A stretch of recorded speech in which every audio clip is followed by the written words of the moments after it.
तर शिंदेंच्या शिवसेनेचे प्रमुख राज ठाकरे झाल्यास आश्चर्य नको।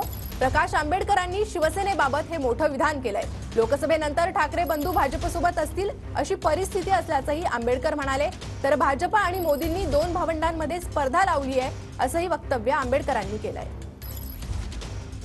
त्या कोणीही एकनाथ शिंदेंकडे जी शिवसेना आहे, राज ठाकरे त्याचे सर्व प्रमुख झाले, म्हणजे ते पद जे आहे सर्वोच्च प्रमुख पद आहे, त्या पदावरती राज ठाकरे बसले तर आश्चर्य मानू नये।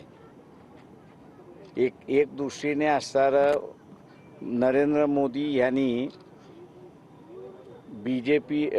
नरेंद्र मोदी आणि बीजेपी यांनी दोन्ही भावांमध्ये एक रेस लावलेली आहे आणि ती म्हणजे लॉयल्टीची रेस लावलेली आहे। या लोकसभेच्या नंतर हे दोघंही भारतीय जनता पक्षाबरोबर असतील याच्याबद्दल आमच्या मनामध्ये पूर्णपणे निश्चित आहोत।